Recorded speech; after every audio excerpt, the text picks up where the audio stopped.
2018학년도 수련원술 합격을 위한 입시 설명회 시작하도록 하겠습니다. 안녕하십니까? 수련원술 강사 신재호입니다. 수련원술 공부하기 만만치 않습니다. 하지만 잘 준비할 수 있고 제대로 전략 세울 수 있다면 합격할 수 있습니다. 이 시간에 우리 친구들에게 가장 적합한 전략을 세울 수 있도록 상세하게 전달하도록 하겠습니다. 모평 이후에 이런 많은 질문들이 올라옵니다. 이 많은 질문들을 관통하는 다 하나의 내용 무엇입니까? 어떻게 준비할까요?죠. 다시 얘기해서 첫 번째, 당장 무엇을 할까요?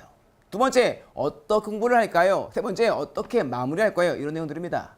오늘은 이 세 개의 내용에 집중하도록 하겠습니다. 첫 번째 내용 보시죠. 어떻게 시작할까요? 당연히 모평 이후이기 때문에 목표 성적을 활용해야 됩니다. 다시 얘기해서 지원 대학을 정해야 됩니다. 중요한 건 무엇이냐? 지금의 성적을 정확히 직시하고 이 성적으로 정시를 지원했을 때 어떤 학교에 어떤 학과까지 갈 수 있는지를 확인하셔야 합니다. 그랬을 때 비로소 수능 전에 상향을, 수능 이후에 상향 적정을 조합할 수가 있겠죠. 중요한 건 최저 학년까지 꼭 하셔야 됩니다. 또한 여기에 올해는 일정도 중요합니다. 4개 군으로 나뉘어져 있습니다. 첫 번째 시험군, 수능 전에 9월, 10월 보는 학교들. 두 번째, 수능 이후에 3, 4일 내에 끝나는 학교들. 수능 이후에 일주일 뒤에 보는 학교들, 여기에 더 하나 2주일 뒤까지 확장되었습니다. 따라서 올해는 특히 시험의 일정이 굉장히 중요합니다. 따라서 일정들을 확인하시고 아까의 내용들을 고려해서 학교를 선택해야지만 최적의 조건을 만들 수 있습니다. 기억합시다. 첫 번째, 학교를 먼저 정하도록 합시다. 두 번째, 논술은 어떻게 할까요? 정말 많이 듣는 질문입니다. 근데 기억합시다. 기출각곤 부족합니다. 우리가 어떤 공부를 할 때도 역시 개념과 유형을 정리했을 때 비로소 기출이 의미를 갖듯이 논술 또한 유형 정리해야지만 완벽한 기출을 정리할 수가 있습니다. 다시 얘기해서 정확한 의도를 파악하기 위해 유형은 필수입니다. 배점표를 확인하더라도 답이 아닌 서술 과정에 따라 차등 배점됩니다. 따라서 유형을 분류할 줄 알아야지만 의도를 파악할 수 있고 완벽한 점수를 획득할 수가 있겠다. 다시 얘기해서 기출은 유형의 보완 개념이지 완벽히 기출로 공부할 수는 없다는 것을 기억해야 됩니다. 예를 들어 볼까요? 작년 문항입니다. 한양대 수지지요. 내용 보세요. 어떤 내용이야?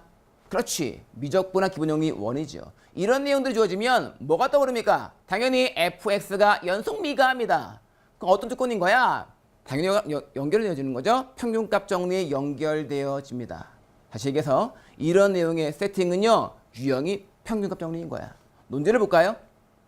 부동식 문제는 어떤 내용이 역시 2개의 유형 중에 하나입니다. 첫 번째는 정적분 성질 아니면 평균값 정리인 거야. 따라서 이 논제 유형은 논제와 지문을 봤을 때 하나의 유형으로 귀결되죠. 무엇입니까? 바로 평균값 정리입니다. 확인합시다. 이게 학교 배점표야. 3번 내용 보세요. 평균값 정리가 적용되었는가라고 써있죠. 우리 많은 친구들이 이 내용을 풀었을 때 수학적인 오류는 없습니다. 개형으로 파악이 풀었어. 하지만 중요한 건 배점표에 개형 내용은 들어있지 않다는 게 중요합니다. 꼭 기억을 해야 되겠습니다. 유형을 알아야지만 의도를 파악할 수 있고 완벽한 서술을 할 수 있겠다.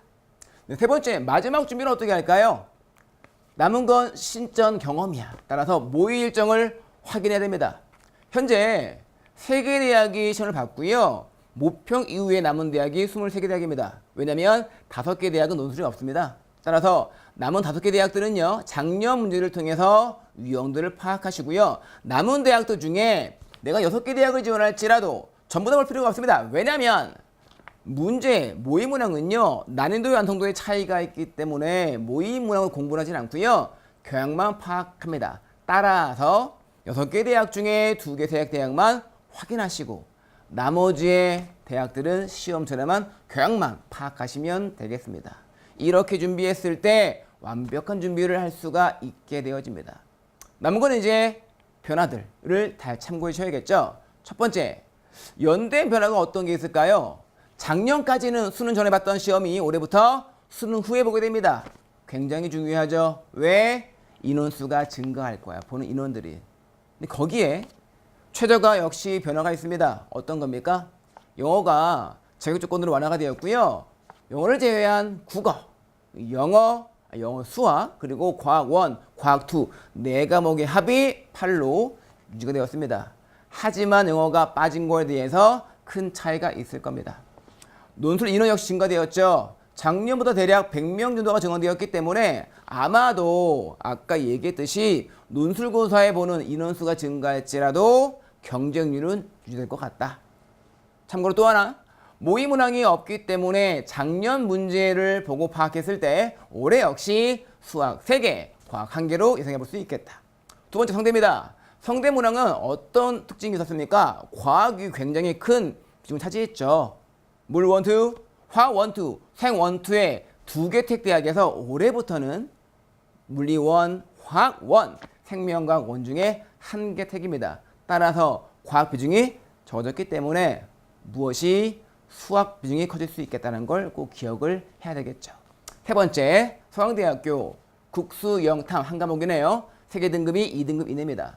참고할 건 작년과 큰 차이는 없어. 다만 작년과 똑같은 게 뭐가 있냐면 3개 중에서 2등급 이내이기 때문에 작년과 똑같이 수학과 과학 적어도 1개는 2등급 이내이다 라는 차이가 없기 때문에 그건 꼭 기억을 해줘야 되겠죠. 한양대학교 의예과 부활되었고요. 동국대 한양대 에리카 시험 일정이 변경되었습니다. 인하대학교 중요하죠. 올해 의예과 논술을 뽑지 않습니다. 차이점이 있다면 작년까지는 의예과와 자연계 공학 계열이 모두 같은 시험지였죠.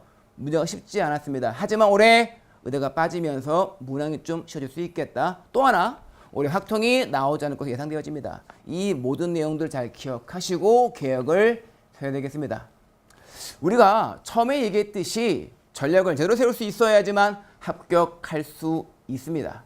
남은 기간 동안 제대로 전략을 세워주고 완벽히 준비할 수 있다면 남은 기간으로 합격 가능합니다. 잘 준비하시고요. 응원하겠습니다. 여기까지 신재호였습니다. 감사합니다.